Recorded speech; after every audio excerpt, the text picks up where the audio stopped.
When I was 11, my mother bought me a telescope from a novelty store. It was old, about 10 or so years maybe, slightly rusted from time, but never used.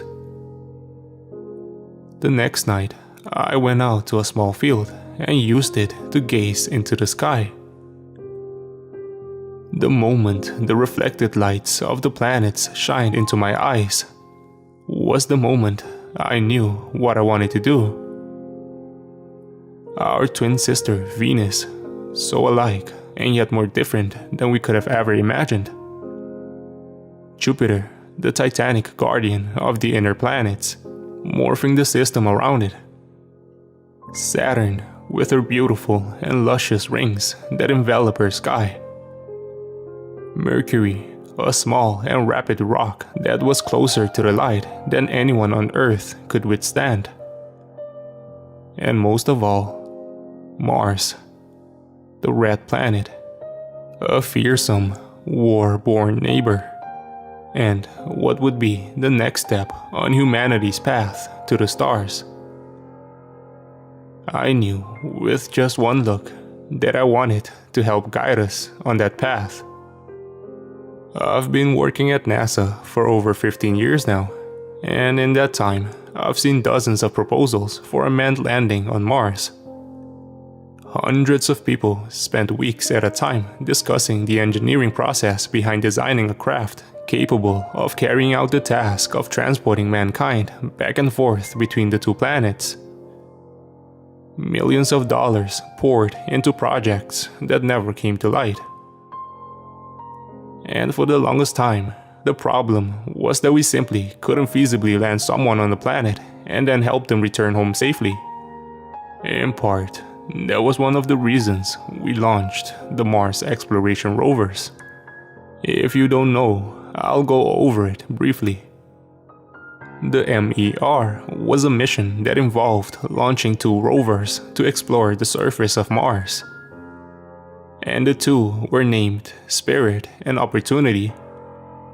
They would be the successor to the prior Sojourner rover. The data collected thanks to the MER is invaluable, and at any other time, I would love to divulge them. They were only planned to last 90 days, but the guys back in engineering seriously put in some effort.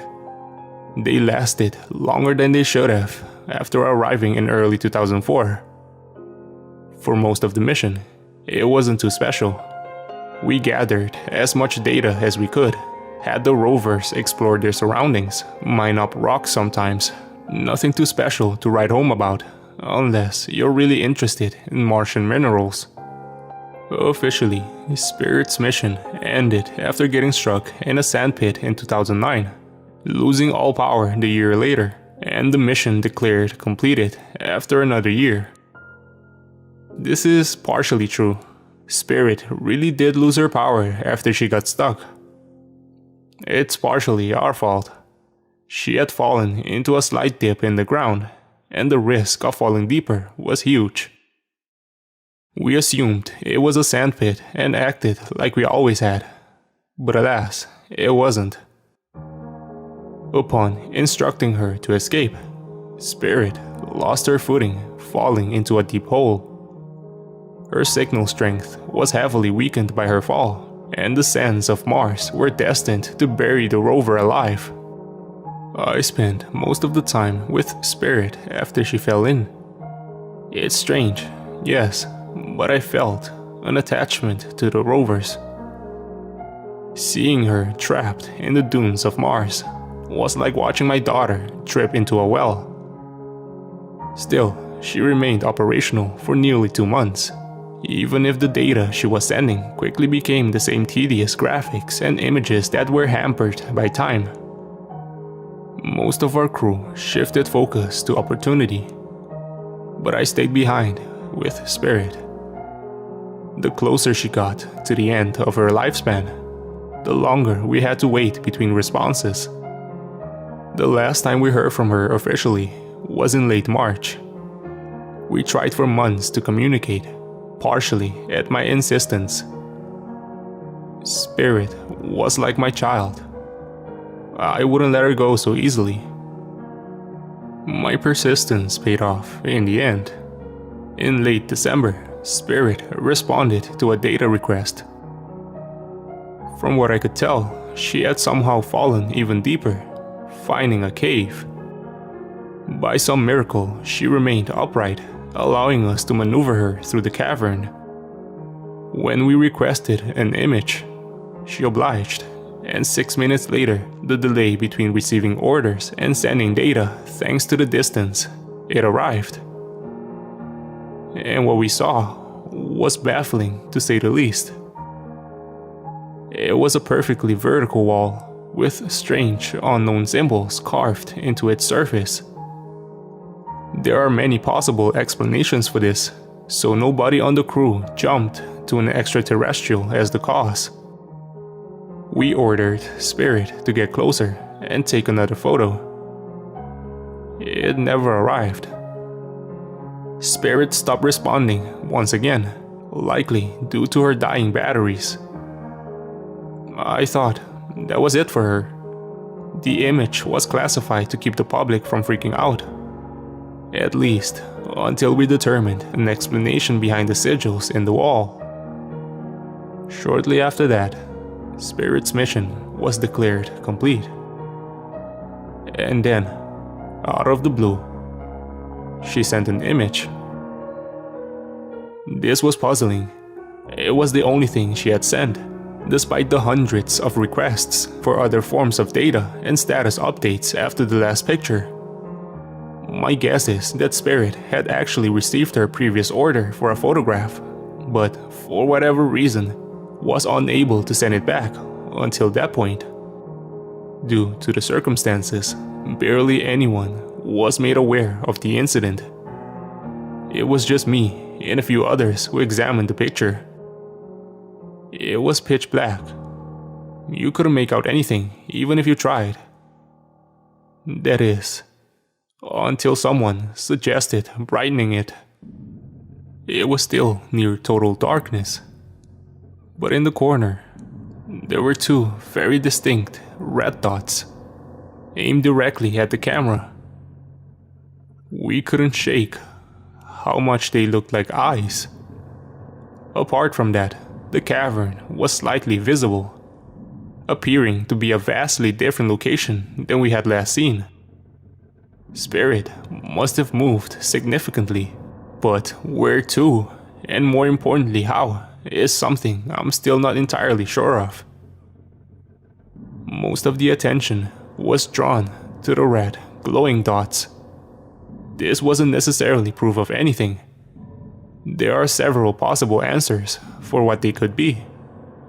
The camera might have detected large pieces of dust, and due to the quality loss of brightening, it appeared much rounder than it really was. It could be a reflection of the rover's lights on the cave wall. That's the answer we settled on. But I knew something was off. I think my colleagues did too. This was the last we've received from Spirit. We stopped trying to communicate with her. We had more important things to put our focus on, namely the remaining rover, Opportunity and Curiosity, who was to be launched in November. I've always considered Opportunity and Spirit to be twins, brother and sister with the shared purpose of propelling humanity into the future, taking after their eldest brother, Sojourner. I was still studying when Sojourner was active, but I can try and dig around for information on him sometime later. But I'm getting off track. Opportunity is much the star of the MER. He lasted for over 15 years on the harsh Martian landscape, powering through dust, rock, and time with the passionate hearts of 7 billion people behind him. Oppie, as he came to be called, was, for a few months, the only active rover until Curiosity's arrival in 2012. Although not as focused on the subject of life as his younger sibling, he still provided invaluable information. I've never been more proud of a little rover in my life than I was of this little guy. Without his twin, Oppie had to function alone. even if only for a short period. Still, I didn't want him to feel alone without Spirit.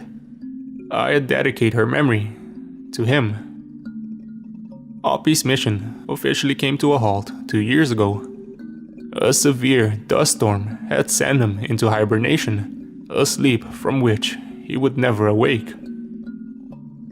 Last February, we stopped trying to awaken him and bid farewell to opportunity. That's the official story, and unlike Spirit, it's much further than the truth, and there's a damn good reason for keeping it secret. Although he was supposed to be in hibernation during the storm, Oppie would occasionally send back information about odd, seemingly volcanic rocks. This was obviously startling, and not just because the rover was somehow operating during hibernation. Where he was stationed, Oppie wasn't in range of any volcanic fixtures. The only way he could be sending this data was if he somehow reactivated during the storm, and if a group of volcanic rocks just so happened to have been pushed by the winds close enough for him to reach. Needless to say, the chances of that occurring are slim to none. Knowing the media panic that ensued from the implication, all of this was quickly classified. Opportunity would officially be declared as inoperative and would remain that way until further notice. Unofficially, research continued. The same team that worked with Spirit after she fell into that cave was assembled to investigate this mystery, myself included. Oppie would still carry out the tasks instructed of him, and as such, an image was requested. In response, he sent back an almost natural photo of the Martian landscape. Nothing seemed out of the ordinary, except for the rocks. Lying on the ground next to his wheels were 6 perfectly cut hexagonal prisms made out of what looked to be obsidian. Lowering the camera and taking another photo, markings were discovered on the objects. Unnervingly, they were all facing the screen and perfectly aligned at that. The markings on the objects were strange, to say the least. They resembled hieroglyphics in a way, yet they remained distinctly different. What felt especially eerie was that they resembled the sigils Spirit had found years prior. Scanning them gave us the exact same data Oppie was sending us during the storm. Normally, in a scientific situation, we try to take things logically. The reason we don't accept aliens did it as a solution to every mystery we encounter in space is that, in science, our goal is to find a natural explanation behind all observed phenomena. And in all situations we find ourselves in, there is one. Our goal is to find it. There was nothing explainable nor natural about this. Still, assuming we had just discovered alien life, they should have left traces of something when interacting with objects that would have been picked up by Oppie during his scans. If Opportunity was the one who placed the objects, that also doesn't make sense. The rocks weren't there before the storm, and the wheels are much too slow for Oppie to have somehow found them and returned them to his location. Besides that, why would he behave in this way? He had to be instructed to do this by something we were somehow unable to detect, something that came during the storm. After a short debate, we instructed Oppie to pick up each prism and photograph it individually in hopes of possibly understanding what they were supposed to be. Multiple theories started up in the control room, quickly diverting attention. Assuming it was genuinely alien life, it is way too deliberate to have been an accident. Whatever alien life did this would be at least moderately intelligent. Maybe it was trying to greet us. But if that's the case, why like this? If it's aware we're watching, then why doesn't it show itself? The debates continued as Opportunity sent back photographs. Taking a break from the conversation, I briefly looked at the screen and immediately froze. The most recent image was of the second prism. Almost nothing unusual about that. But in the very far distance of the screen stood something. It was almost impossible to see behind all of the dust. I couldn't make out much of anything regarding the figure's appearance. I chalked it up to maybe being one of the other prisms, and the angle had made it appear further away. The third image disproved that. The figure was visibly closer this time, but still difficult to make out. From where it was shot, it was obvious whatever I was looking at was humanoid. It was rather short, about the size of a teenager. I took a moment, then waited for the fourth image. When it arrived, I nearly took a step back.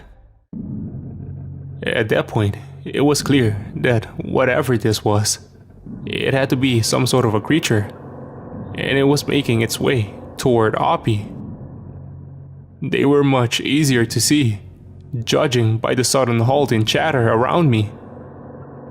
They were hunched over, standing on jagged and clawed feet. A glimmer of red could be seen glaring at the camera. The same crimson shade captured by Spirit in her last photograph.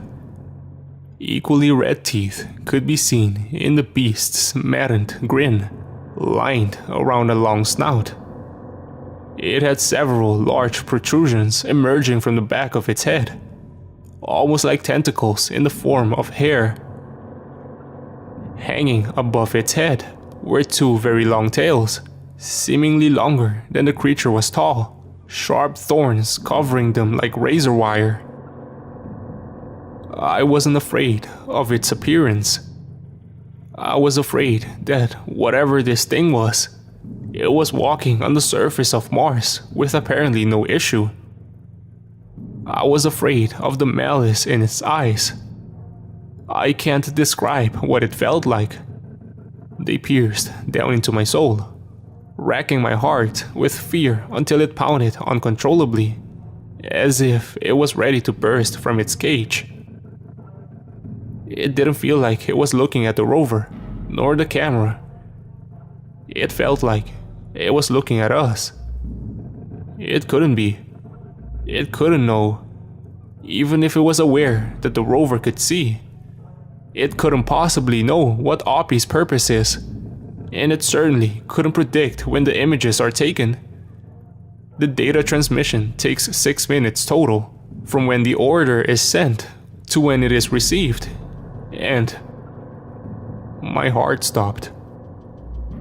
The images were 3 minutes old. We were looking at the past.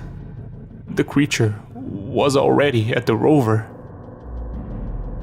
Before I could even react to the realization, the screen flickered to what should have shown the fifth prism. Instead, the camera was tilted over to face the creature, whose claws were wrapped around Oppie's body. Animosity filled its scornful gaze. The crimson red that outlined its eyes and teeth took on a new hue, the same as the red rocks of Mars. From the height of the photo, the creature must have been lifting Oppie. The sixth image was never received. Opportunity never responded to any of our communication attempts after it sent that picture.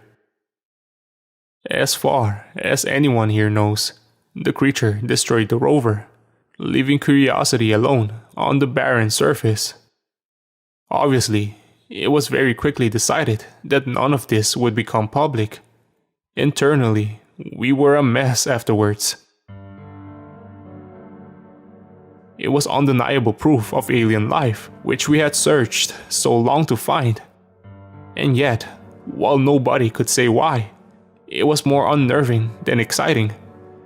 We expected microbes, not an animal, let alone an intelligent one. That's what gets me the most. The way its eyes locked into mine. There's nothing I can say that could possibly describe the feeling of abject hatred in that beast's eyes. That wasn't instinct. It was malice. It hated humanity. And it hated Earth. And it wanted us to know that. Despite how horrifying the ordeal felt, I kept my composure as best as I could and assisted in the cover-up. I don't think I abandoned my morals, nor do I think that NASA did the wrong thing by hiding this. Hell, even now, I don't know if I'm doing the right thing by telling you all. The discovery of life on another planet should be one of excitement, not dread. That's what I wanted people to feel when we made the announcement. And so, the true fate of Opportunity remained in the shadows. I know a few people who try to go public about it, posting online, telling friends and family. Nobody believed them, and NASA knew that. No, they're not dead in a ditch somewhere. There's not a lot of people with the education and expertise necessitated for our means. And besides, it'd be more suspicious if they did end up in a ditch. They did get one hell of a pay cut though, that's for sure. So why am I finally telling you all about this? Sure, there's no risk to my life. And hey, they can cut my pay in half, and I'll still be making more than the average family. But I supported them, helped them cover this, and I even sympathize with their reasoning. Well, it's because of what I saw last week. Due to the quarantine, I've been spending all of my time here at base monitoring Curiosity's search. Everything was going well, nothing out of the ordinary, until that Saturday. It was almost midnight when I noticed it. There it was, in the most recent photograph. Just sitting there, tauntingly, 6 hexagonal prisms, each turned towards Curiosity. The creature I had seen, that we had all seen and chose to deny. It sat atop a large rock, glaring into the camera with a tilted head. Its eyes and muzzle burrowed into a mocking expression. I could almost hear it sneer. Most everyone else was asleep or had left, so the decisions came down to me. I just stood there, dumbfounded. This couldn't be the same creature. It just couldn't be. Curiosity is thousands of kilometers from Opportunity. How could it have traveled that distance on foot? I knew by all logic it had to be a different member of the same species. But something in its eyes, the purely crimson dots, it told a different story. They were the same. I saw them through Spirit's eyes. I saw them through Oppie's. Hesitating and shaking, I sent a photo request and waited for the 6 long minutes for a response. I was greeted by the sight of the creature, grinning maniacally. It was gesturing to the ground beneath its feet. Standing there were the prisms, the clearest shot of all 6 at once, the sigils inscribed on their faces as visible as the hatred in the beast's soul. I've still yet to decode what they mean. I requested one more image on the off chance that Curiosity was spared destruction. What I saw is why I've finally broken my vow of secrecy. It's why I'm telling you all this. Hell, it's why I might spill everything I can find. Knowing this thing existed on the Red Planet, how intelligent it was, and how scornful of man it seemed to be. That alone horrified me to want to forget the beast. It had crawled from the depths of insanity, The core of the planet of war itself. One single soldier, capable of tearing through the strongest alloys we could construct. Just one. And in the last photo, there were thousands.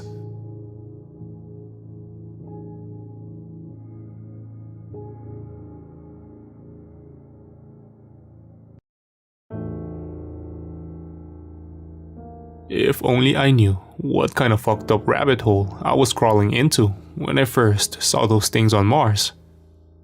Well, when you enter this kind of work, you acknowledge that you're not getting out of it. You don't just leave the world of astronomy after discovering all its wonders. No, when you enter that world, you become part of it.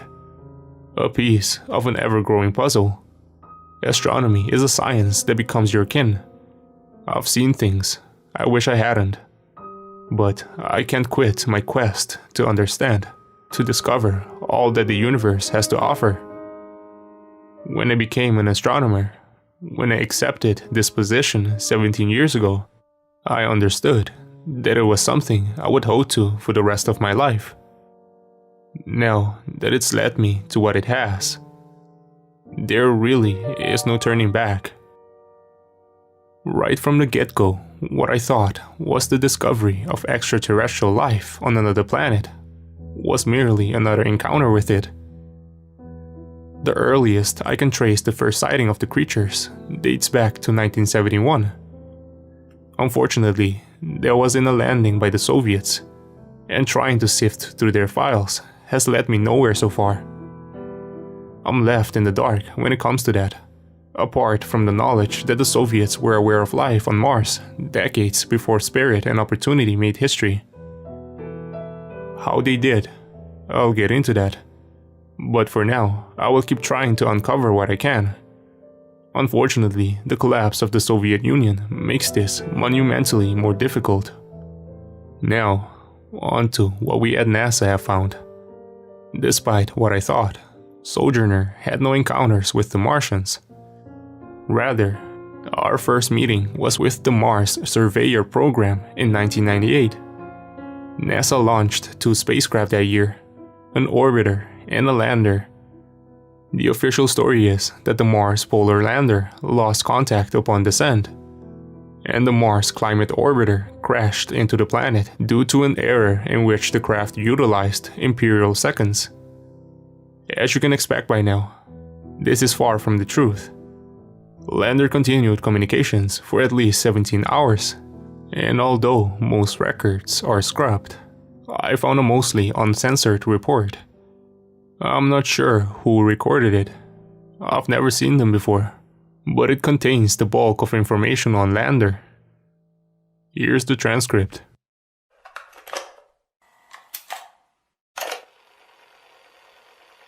This is going on record.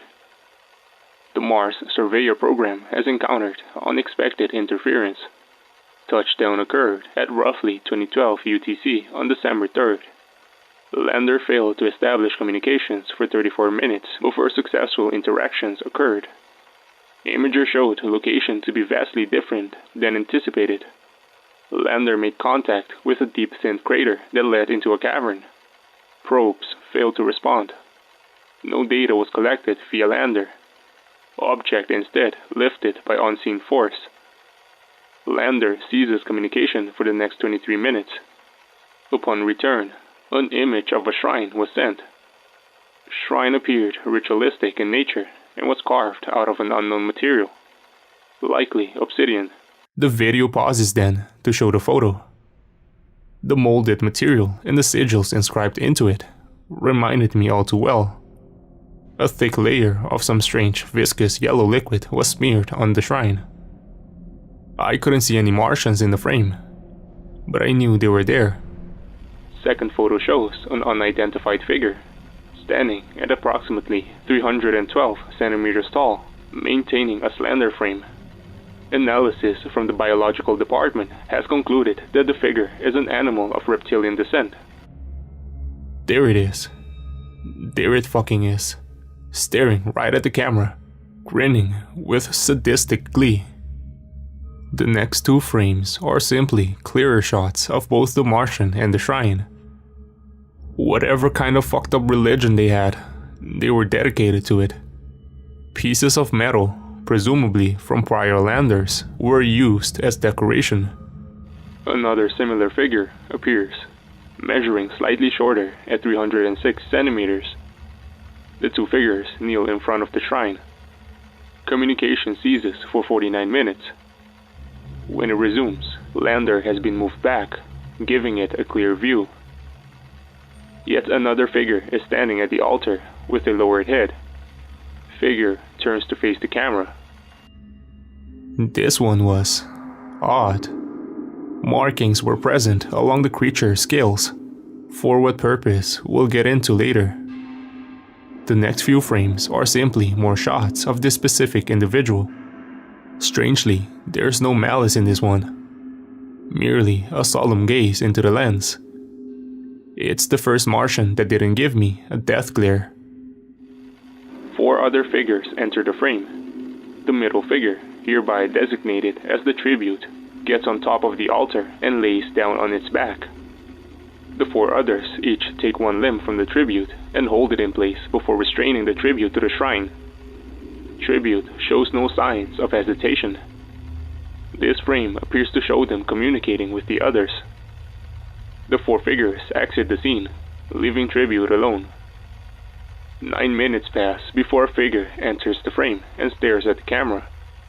I won't lie, I almost stopped there. Those eyes, I know them. Spirit knows them. Oppie knows them. It was as if this fucking thing was following me.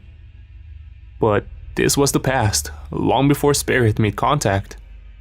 My heart started racing faster after seeing it, but I pressed on. The voiceover ends, leaving just the photos streaming like video.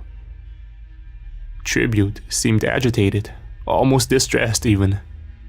As the larger creature stepped back, gaze fixated on the camera. With its 2 hands, it places them onto Tribute's body, tracing the markings with its claws. With a sickening grin, its claws pierce down into Tribute's scales, tearing apart their flesh.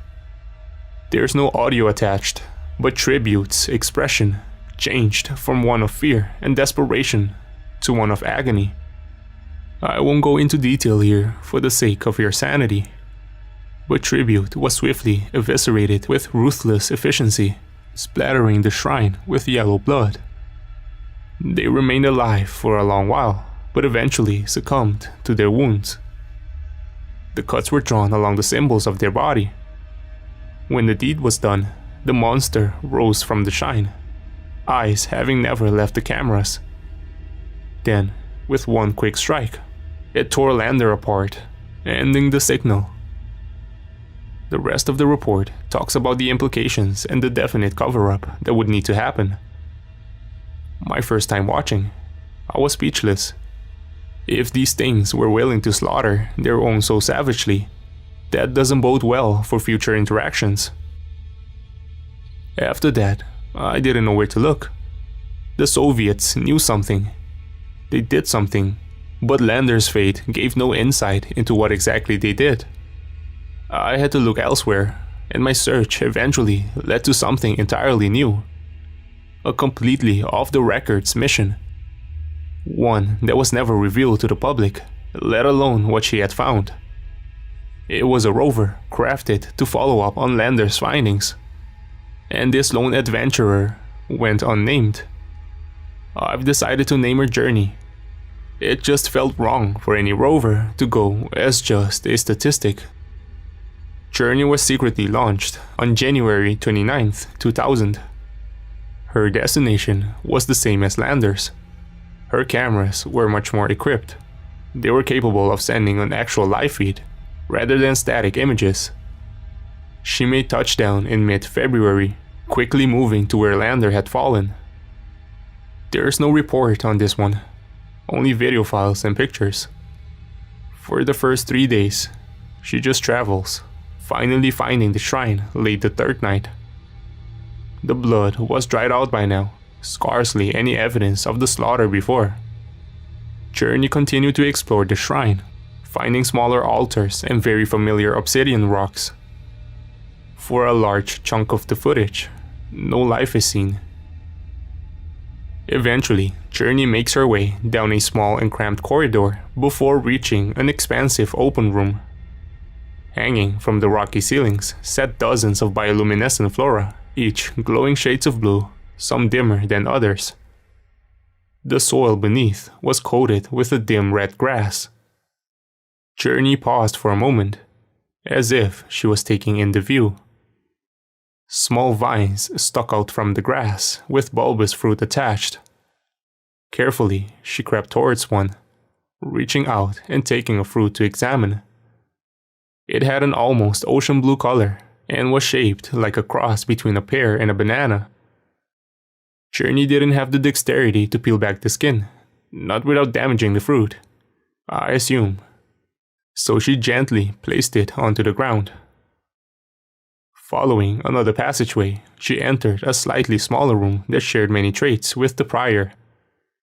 Instead of the pear-like fruit, this room seemed reserved for the cultivation of a large watermelon-like fruit, differed only by its mango mixture of colors. This room was a dead end, so Journey turned around, back the way she came. The next few rooms are all of the same caliber, a room containing a single type of fruit. It wasn't until Journey encountered a massive underground ravine that things changed. The small opening gave way to an expansive chasm, walls adorned with balconies and doorways all the way to the top. It was undeniable. An underground Martian village. Journey stood for a moment, gawking at the sight as I assume her handlers were too, simply moving the camera to view all she could. Journey's field of view caught several lingering creatures, the brightest and clearest view I've ever had of them. One particular Martian was at work with the pieces of lander, trying to mend it with another unidentified spacecraft. My eyes lit up as Journey slowly approached, giving a clearer view of the heavily faded flag of the USSR. The Soviets had definitely been here before, but as expected, their craft fell victim to the hostile life. Despite the danger presented, Journey pushed forward until you could see the glimmer of the Martian's eyes. Like tribute, this one, I'll call him Mechanic, was contrary to the typical malicious glare of his kin. Rather, it was one of childlike curiosity, poking and pulling at the metal. When Mechanic finally noticed Journey, they simply sat as the rover approached, arm extended. Mechanic pressed both of their tails against the rover in what I assume is a greeting, before turning their attention back. Fascinatingly enough, most of the Martians that interacted with Journey did so positively. It's surreal seeing them act so jovial to something they gleefully destroyed. Venturing further into the village, the rover found a small icy blue pond. A quick analysis confirmed it was water. Incredibly pure water at that. Lush red grass encircled the pond. Mechanic approached from behind, quickly getting onto their stomach to stare at Journey. Their eyes locked, as much as one can while staring at a camera. The wonder in their eyes reminds me of myself, years prior. The excitement, the drive to want to know more. It almost made me forget what I had seen them do. It probably would have, if not for what happened next. Mechanic's attention was drawn away suddenly, by a loud sound perhaps, and Journey followed suit 6 minutes later. By then, most of the Martians had left, only a few stragglers sticking around and even fewer going down the white path. Journey gave chase, slowly but surely. The path led her to a large room reminiscent of the shrine, except perhaps more refined and focused. Hundreds of the Martians were gathered around, staring at the altar where those oh so familiar eyes were situated. Through the crowd, I could spot Mechanic, presumably talking to who by now I assume is their leader. After, their leader dashes towards the entrance, finding Journey before grinning. The defenseless rover was lifted and carried to the altar and placed to the side to observe. They wanted us to see this. Mechanic tried to leave, but was stopped by Leader, who pulled them back, forcing them onto the altar. I knew what would happen next, and I didn't want to see it. I looked away with a held breath, praying that I would be wrong. But I was all too right. When I glanced back a minute later, his corpse was unrecognizable, mutilated beyond recognition. It was barbaric.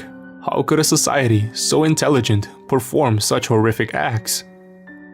Journey peeked at the cheering crowd, sending a pit in my stomach.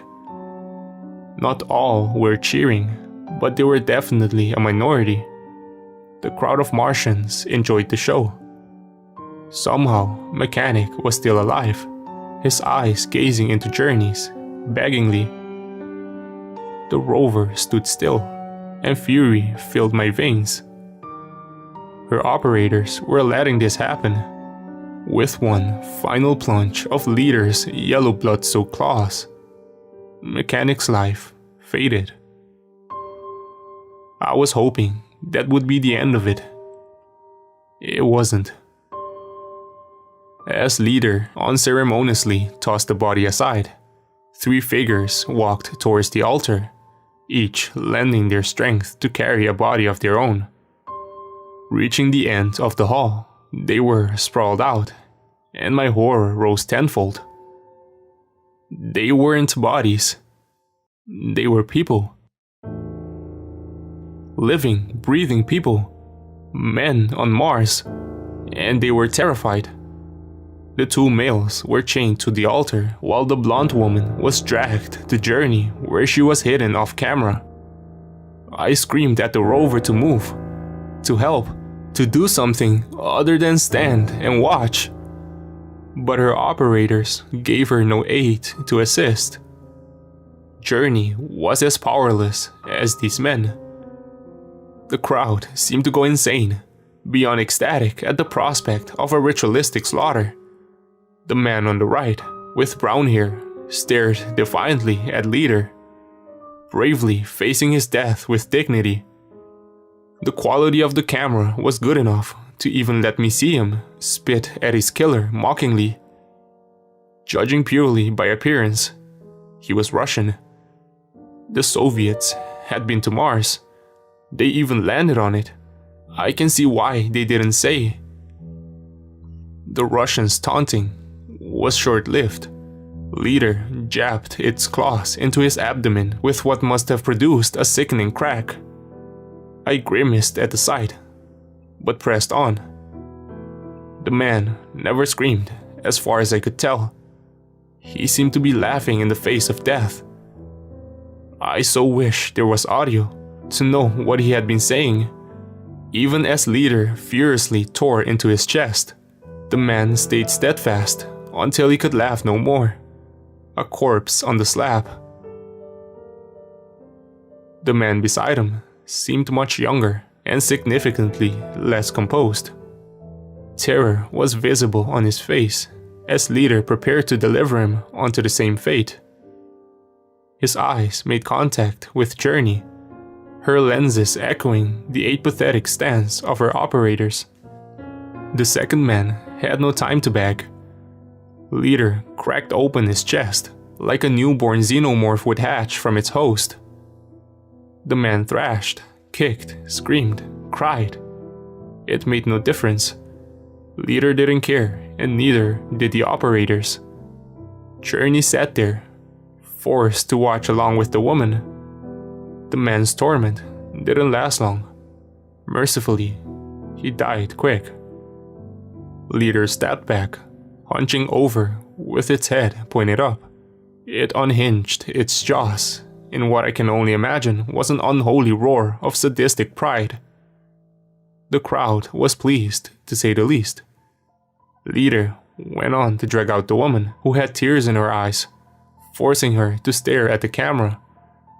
She shook her head, reluctant of something. But her resistance was put to an end with Leader's razor-bladed tail slicing across her back. She fell over, blood pouring out her back, before picking herself up, emotion draining from her face. She says something, her body trembling, before the feed finally cuts out. Journey's end. The first time I saw that, I was distressed. I was scared. I was enraged. I didn't even try to think about what she had said. The next day, I watched it again, preparing to transcribe it. It was only then my interest took note. Leader wanted her to say something. It was most definitely in Russian, a language I'm not fluent in, let alone reading lips to understand.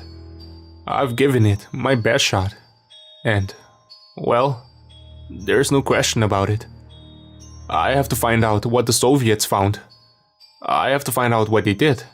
I'm too deep into this now, and hell, I probably know enough to where I might actually be in real danger now, especially with all I'm revealing.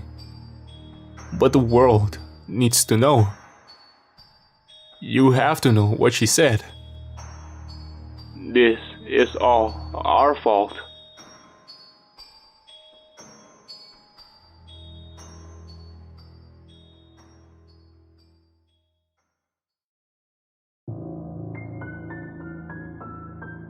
My grandfather passed away in 2007. He was 70 years old exactly. He was old enough to have seen the moon landing live, all the way back in 1969. Most everyone who saw the footage was enamored by the prospect that we as a species has made it to Luna, to a place our ancestors thought was too far from our reach. Even now, it fills people with a sense of wonder and awe for the solution of the impossible. My grandfather was the only man I knew who felt otherwise. A gut feeling told him that something terrible is out there in the stars, and that by landing on the moon, we open the door to madness. After everything that's happened so far, I'm inclined to believe him. The insanity, of course, wasn't on the moon, but rather our dearest neighbor Mars, the Roman god of war. At times, I think how fitting that name has become over time. I've dug in as far as I can for answers. Just the opportunity to know a little bit more is all I seeked, and I found what I was looking for. Dear Lord, do I regret it, however. Before I get into that, let me catch you up on some things as well as answer a few questions and comments I've received. A month ago, one of our rovers, Curiosity, encountered alien life on Mars. She is the third to do so that I knew of after Spirit and Opportunity, all of which I was here to witness for myself. Just recently, I've discovered that the Soviets have not only landed spacecraft on Mars, but succeeded in doing what NASA has not, putting man on Mars. Now, let me address some comments. I've seen a few people suggesting we glass or nuke the planet, and I don't need to explain why that won't work. We can barely send rovers to Mars, let alone nuclear weapons. Furthermore, these creatures have adapted to survive on the surface, so I doubt the resulting radiation would have much effect if the sun does nothing. We'd need a much more powerful weapon than what we have access to now. Some people have also mentioned that perhaps we are the intruders, and I don't know what to say to that. Hell, we might be to some, but they appear to have a vendetta against us specifically. Next, someone mentioned they might be building a rocket. I'm inclined to agree after what I've seen now. I can only hope they fail. I'll explain that later. Now, with that out of the way, let me tell you what I found. Much to my dismay, the Soviets did a damn good job at covering up their landings. So much so that almost all of the records are lost or destroyed. Almost all of them. A scarce few remain, and with a bit of digging and bribery, I've gotten a look at him. Most of it is heavily redacted, apart from the centerpiece, what I was definitely happy to find. The live feed recording of the Soviets' Martian landing from 1989, audio and all. I can't upload the video, as it will almost definitely attract attention. That's why I haven't uploaded anything beyond my posts. But I certainly can transcribe this for you. The feed starts from the cone of the landing craft as it descends onto the Martian landscape.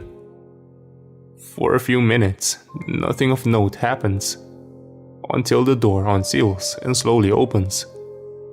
Out steps a man who cuts the feed, swapping it to show video and audio from his helmet, exclaiming in Russian. I don't know what exactly he said. He faces the other impressively large pot, from which the female, Stella Zolina, if records are correct, from Journey's footage exits. She is visibly much younger, 10 years younger in fact. My stomach churns, thinking about how long she had been held captive there. The two begin a short exchange. Touchdown? She asks.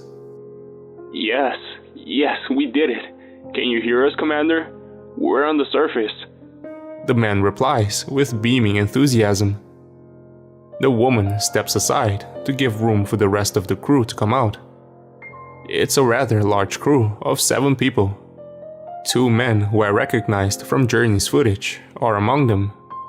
Thanks to documents, I know that their names are Maxim Durov and Yakov Selner.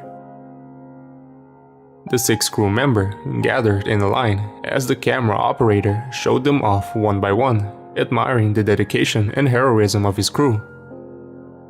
Yakov, you seeing this? I can't believe it. One cosmonaut, Sergei Chernov, says. Yakov, the crying man from the previous video, steps out of formation and looks around in awe. He is joined by 2 others.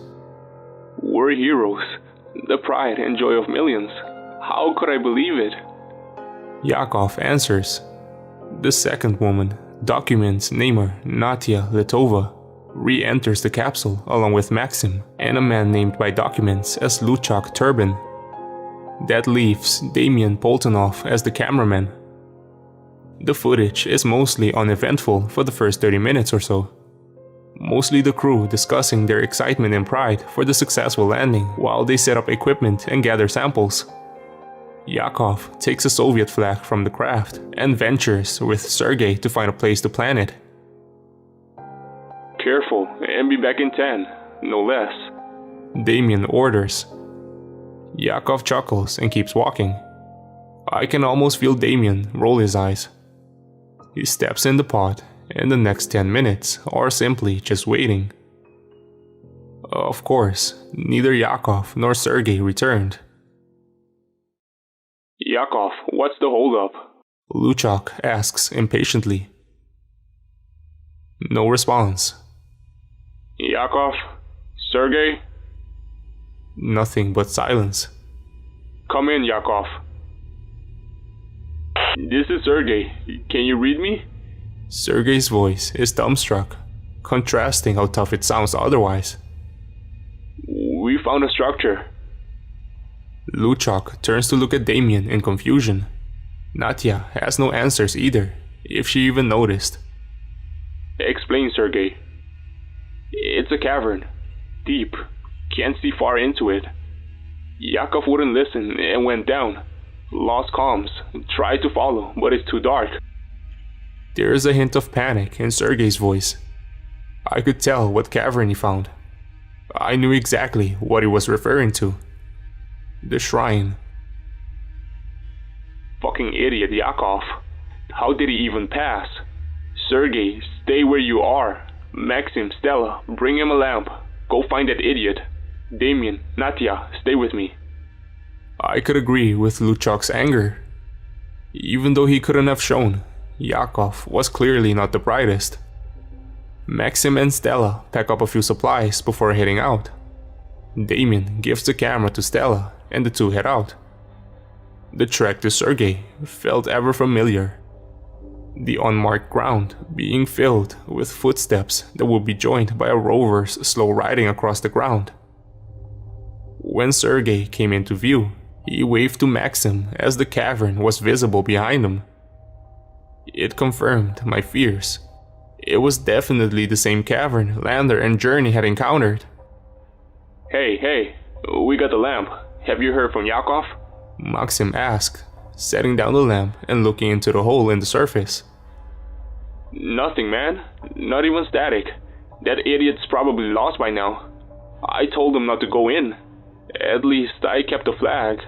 Sergei gestured to the Soviet flag, whose pole was firmly planted into the ground. A sense of national pride filled his eyes. I'll stay here. Don't get lost now, and keep in touch with me or Luchuk. Maxim moved to the flag, standing tall next to it as it flapped in the wind. Stella's with me then? Nice. Sergei chuckled and glanced at Stella, who scoffed. In your dream, Sergei. Stella shut him down. Luchuk, we're at the crevice. Trench is about 3 meters in diameter. Maxim will stay up here, while Sergei and I look for Yakov. That good, Commander? Permission granted. Go ahead, you two. Don't get lost. Luchuk replied. With that, Sergei and Stella made their way into the cavern. Maxim held the light, leading the way while Stella followed behind him. Occasionally, she'd look down and pick up a rock or some dirt. It wasn't until she encountered a 6-sided obsidian prism that she spoke again. Come look at this. Sergei turned around and walked over to her, glancing down at the rock as she held it in her palm. What the hell is that? Don't know, Maxim. Luchuk, can you hear us? Stella called in, but there was no reply. Judging by the terrain, they were almost at the shrine. Damn, no signal. Too far down. Heard from Yakov yet? No, I haven't heard anything from him. Let's... Sergei was interrupted by an ear-piercing shriek. When I first watched it, I fell back from my chair in shock. It was an incredibly loud, inhumane scream that was tinged with pain and fear. Sergei and Stella rushed down the halls to the source when Yakov's voice finally came in. He was screaming incoherently, violently swearing and gasping for breath before the two reached him at the shrine. Dead on the floor with yellow blood was a smaller Martian, whose head was bashed in with a rock held by Yakov. What the fuck? Sergei didn't even have time to ask questions before 3 more poked their heads into the chamber, rage visible in their eyes from the sight of one of their dead. The next few minutes were a blur. Stella made a break back the way she came, while Sergei stayed to try and defend Yakov. But as the tapes from the future showed, their fight wouldn't matter. Frantic panting started to fill the audio, drowning out the sounds of screams and fighting from the shrine. Miraculously, Stella got close enough to regain communication with Maxim, who picked up on her horrified gasping. What the hell is going on down there? We lost you 6 minutes ago. What? Get back to the fucking shuttle, Maxim! Stella demanded.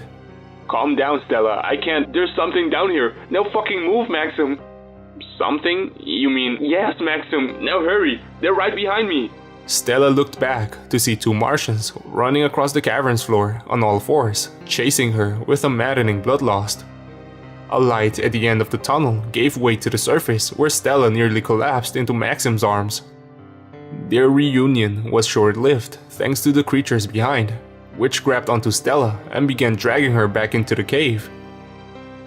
She screamed in horror, kicking and fighting all she could, but the monsters had the upper hand. They tore into her spacesuit, trying to reach the skin beneath. I'll give credit to the Soviets. These suits weren't cheap, and it showed. The creatures that I had seen tear metal into shreds couldn't make a dent in the suit.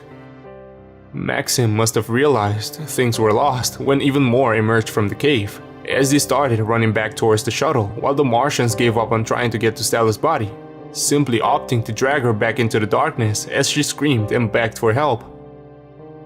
The feed cuts out then and there. I thought that was it, but when I went to stop the footage, I noticed how long it was. It was days long, and giving a cursory glance showed that most of it was black empty feed.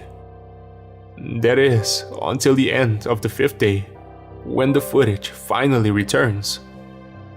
Stella is sitting in some sort of prison chamber, holding the camera in her hands, pointing it towards her face.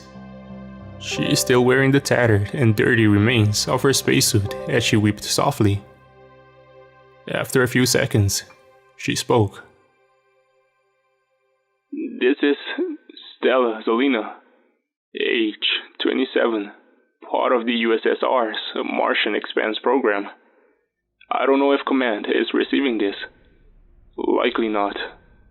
The transmitter should still be online back at the shuttle. If the shuttle is intact, that is. I don't know if it is or not. I'm reporting one confirmed fatality. Natia Letova. May she rest in peace as an honor to her country. Those things. They killed her, took her to some sort of table, strapped her down, and tore out her guts. Made us watch as their fucked up crowd cheered them on. Yakov is badly injured. They're letting us patch him up. I don't know why. I don't know why they're keeping us alive. There's air down here. It's impossible, and it shouldn't be the case. But there's breathable air down here.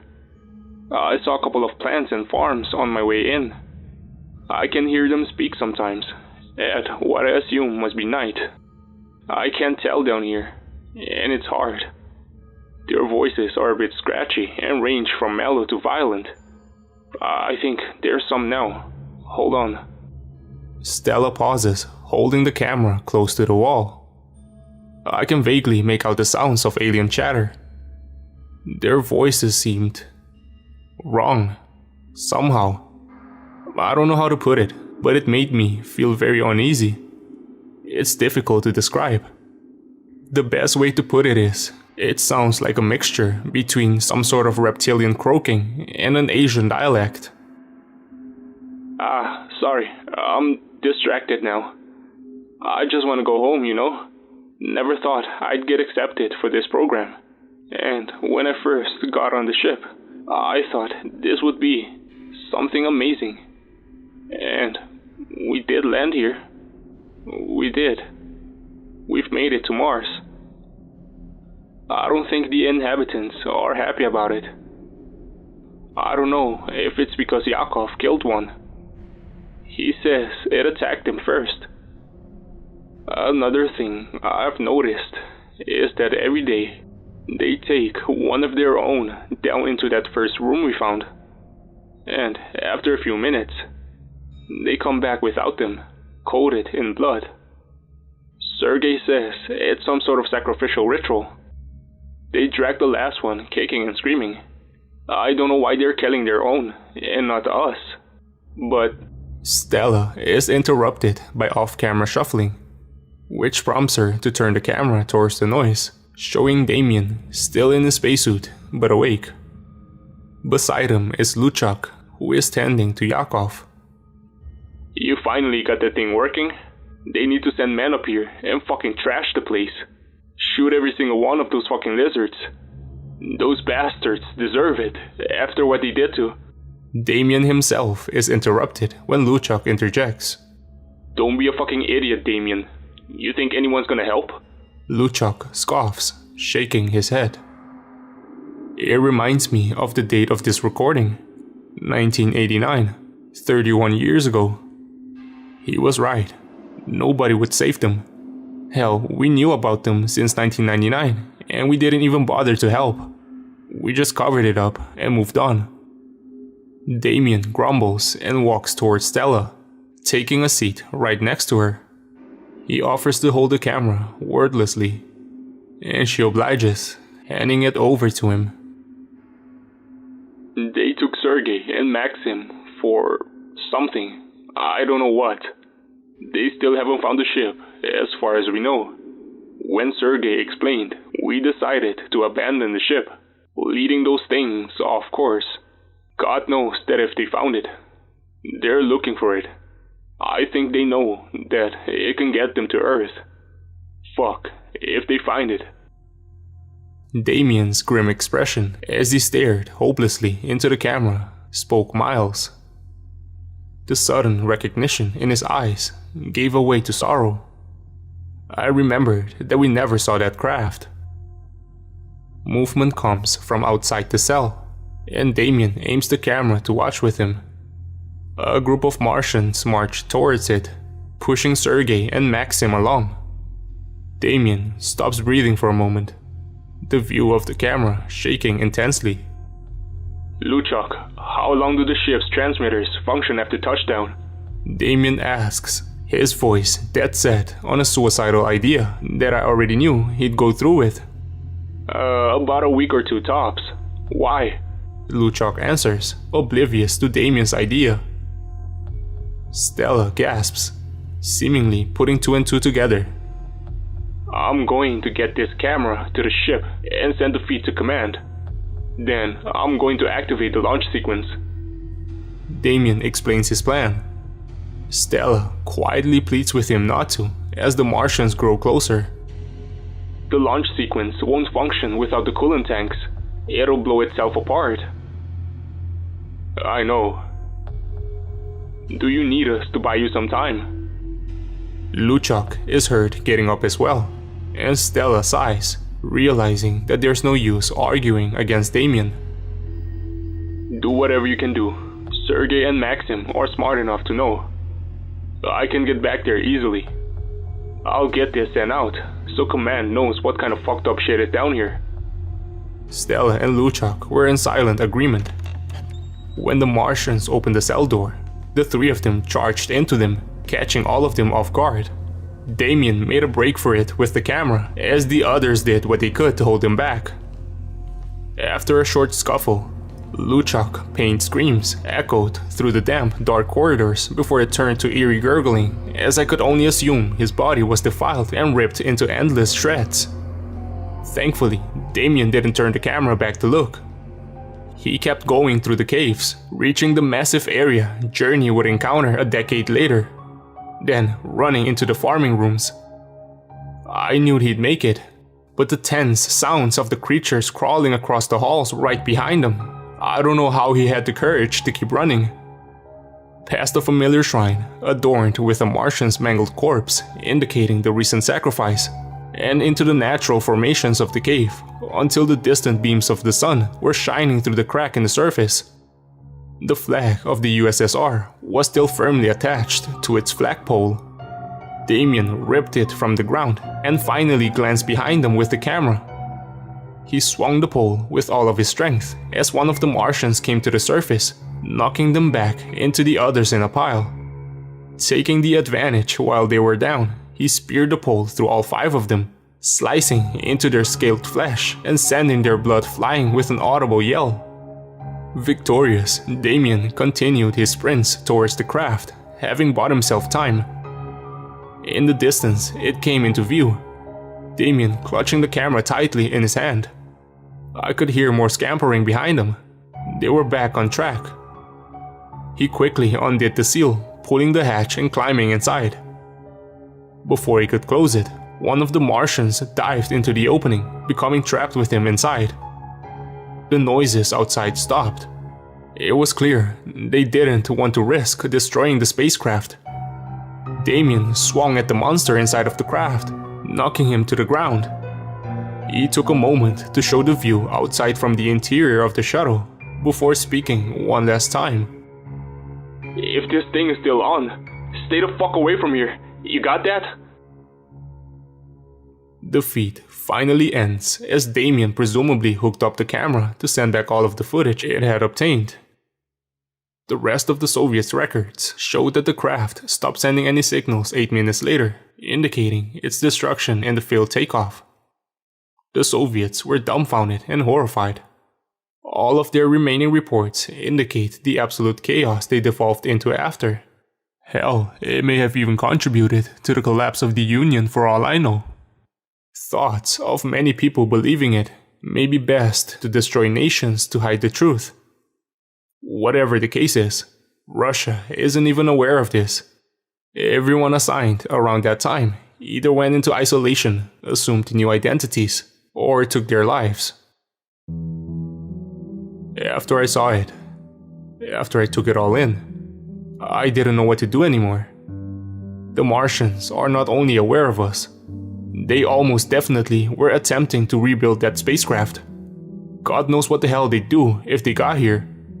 Even if we have the upper hand, who knows how many lives would be lost. Other than that, there was nothing more I could find from the Soviets. I tried looking for information from other space agencies, and there's absolutely nothing I could find. That was until I looked back at us, back at NASA. I mentioned earlier that it would be impossible to just glass or nuke the planet. I stand by that statement.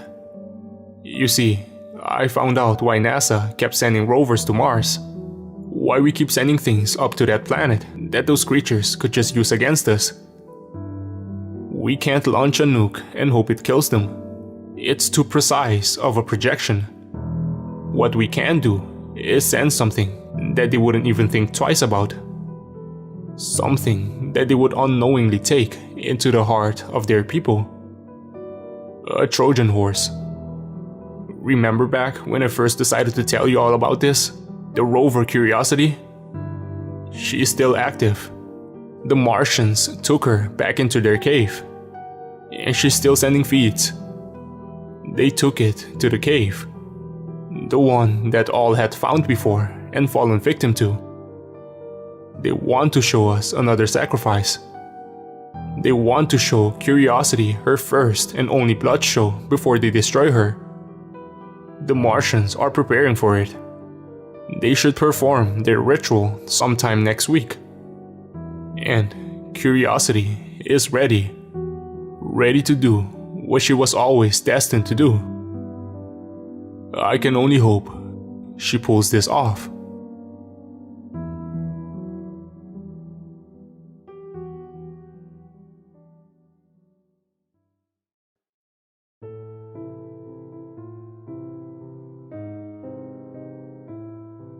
So, that's how it is. You'd expect something huge to come from our discovery. The second revolution of astronomical science was set to take hold when we met life from the stars. We met it so close to home, and this is how it ends. Not with greeting or apology, but massacre. I still debate with myself if there was something else we could have done. Sometimes I wonder, had Yakov not killed that Martian, would we be in this situation? Or were these hostilities inevitable? Could this have ended with two races uniting against the sky? I'll never know. Nobody will ever know. It's too late to turn back. Not just for me, but for us. Whether or not we did the right thing is another question entirely. I'm afraid this will be my last post on this topic, so let me get everything out of the way before I start. Over the past month, I found myself involved in the discovery of life on Mars and the horrid implications of their hostility. I still don't understand the most of it. I think that's for future generations to figure out. We never deciphered any of their writing, nor did we bother to study their language. The Martians' culture is something that another person will get to understand. Their cycle of daily slaughter, the strange kindness displayed by the few, we'll never realize what any of it means. And it's our fault. I don't know if we did the right thing. That's for you to decide. First, a short recap. I'm a scientist working at NASA, and I've gotten to witness our several meetings with the enigmatic reptilians known as Martians. These creatures were responsible for the destruction of Spirit and Opportunity, two rovers we launched in 2004. I later found out that we had seen them before, once with a lander, and the second time with a secret rover I named Journey. Journey's footage showed proof that the Soviets had not only landed on Mars, but apparently had landed people on the planet. My dive into that gave me a full video of most events that transpired. More worryingly, it proved the theory I had been trying to ignore. The Martians were trying to get to Earth. After I posted that, I discovered that one of our rovers, Curiosity, had been captured by the creatures, and that she may just hold the key to humanity's safety. Now, on to what transpired since. The rover Curiosity was equipped with a hidden compartment, one that not even her engineers knew of. Inside were several toxins and explosives, all extremely powerful and tiny in scale. You see, in the event she was taken, we had a plan. By our luck, the Martians scooped her up and took her to their hive, exactly as we had planned for. Curiosity was left inside of the shrine room while the creatures awaited their ceremony, and that's when we had to decide. Curiosity was capable of wiping them out. The toxins would rapidly destroy cellular structures and dissolve easily into water. The explosives would be laid out at strategic locations, making the hive susceptible to a remote detonation intended to ensure their fates. 25 people got to decide the fate of an intelligent species. I wasn't among them, and I don't envy any of the men and women who had to make that choice. The vote was close, 14-4 to 11 against. In the end, however, they had our answer. We were to proceed with the plan. Curiosity slowly made her way down the farming sector of the hive, occasionally piercing a fruit with a lethal poison at our discretion. The Martians that did notice her paid no mind, even when she entered the central hub. From there, she took every source of water she could find, dousing them with the toxin. One by one, each pool of water was laced with the lethal poison. When ingested, it was intended to target many systems of the body, more than necessary in case their biology is extremely different, and rapidly shutting them down as painlessly as it could. In some other spots, she laid down one of the microscopic explosives. One of the creatures took notice of the poisoning, almost threatening to destroy the rover. Fortunately, they walked to the pond and scooped up the water with their hands, 4 scaly fingers ending in sharp daggers. Cusping the liquid, they slid it into their throat and swallowed. The result was unexpected. After mere seconds, the Martian's eyes expressed myriads of pain as the poison began its work. They fell over, clutching their head, shivering and spasming before their jaw unhinged in a horrifically silent scream of unbridled suffering. They kicked the pond and smashed it into the floor, the jagged movements reminiscent of a stroke victim. Curiosity simply continued on, emotionless to the torture having befallen the creature. Most of the crew was emotionless too. Turning the camera back for one last glance, the Martian, having gathered the attention of others with their screaming, was bashing their skull against the rock walls, staining it with blood in a desperate bid to stop the pain. Finally, they fell to their knees and collapsed, dead on the cavern floor. We had worried the toxins wouldn't work. Turns out, they worked too well. Regardless, she had a mission to do. We had a mission to do. Carrying on through tunnel after tunnel, she encountered resistance when what I assume is one of their priests arrived, fury in his stare. He lunged at the rover, ready to strike her down. We couldn't react in time due to the delay, but we didn't have to. Luck remained on our side. The priest pricked himself on the grasp of Curiosity, allowing the poison to enter his body. We didn't stay to watch this time. Apparently, that was enough to send the majority of Martians into submissive fear of Curiosity. None dared to get close to her, clearing her path through the tunnels. Going deeper, she found a group of the creatures huddled around a large blossoming flower. It resembled a rose, except it was tinted a strange hue of pink, tinted slightly gray. A small Martian, presumably a child, was sat atop.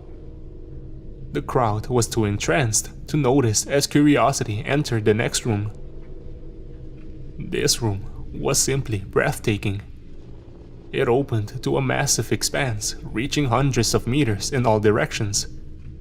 Most of the room was an underground lake, water reflecting the glittering crystals that lined the ceiling, and the crystals themselves shining the reflection of Curiosity's gaze back down into the water.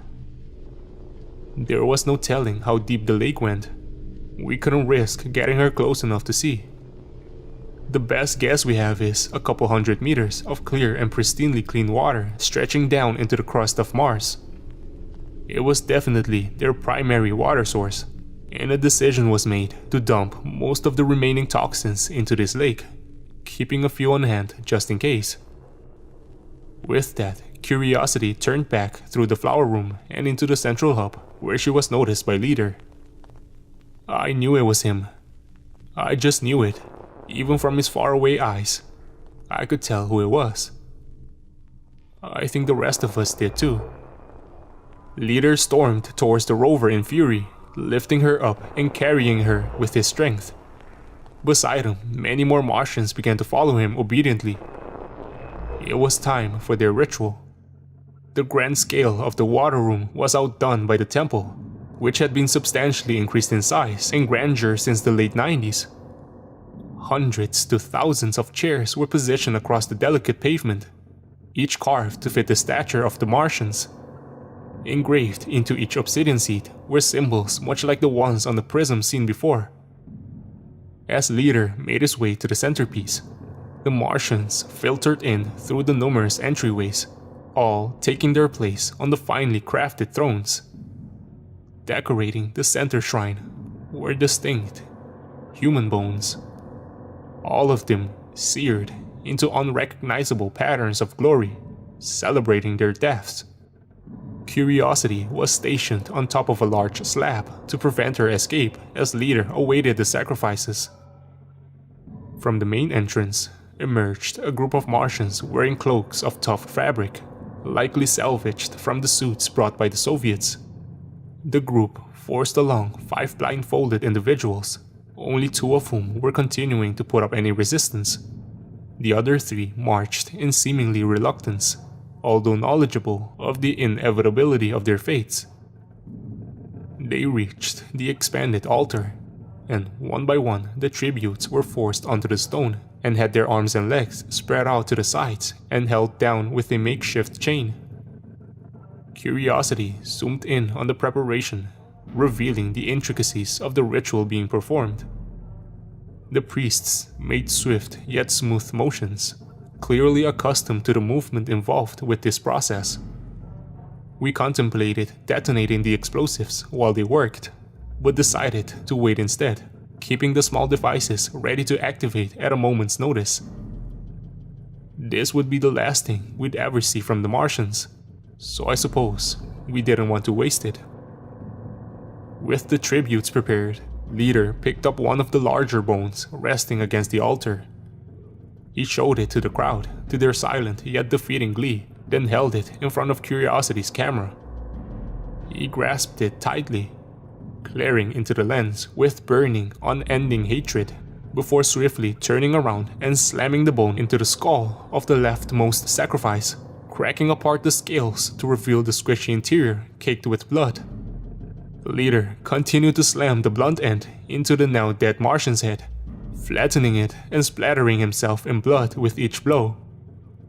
This went on for minutes, the crowd in the distance visibly cheering him on. As before, I could make out a solitary few individuals who seemed as disgusted with the brutality as I was. Finally, Leader finished the sacrifice, resting the bone on top of the deceased's neck.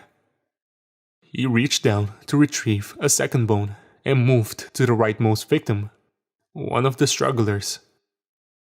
Leader once again displayed the weapon to the camera, ensuring Curiosity had a long, intense gaze with the club. With one slash, he tore into the next target's chest, ripping open a sizable hole in the center of their abdomen. The tribute screamed and thrashed against the chains to no use as Leader struck the bone into the gaping wound and stirred it like one would prepare a soup. This was the point most of us looked away. Not me. I kept my focus on what was unfolding, a reminder to myself that we did what we had to. If they were willing to employ such torture against their own, then humans who they hated so vehemently, they had to be stopped. Next to go was the victim in the middle. While we debated on activating the explosives and saving us the horror of witnessing the ritual, Leader started what I assume is some sort of recital or prayer. This continued for a while, the audience seen mimicking his movements and speech.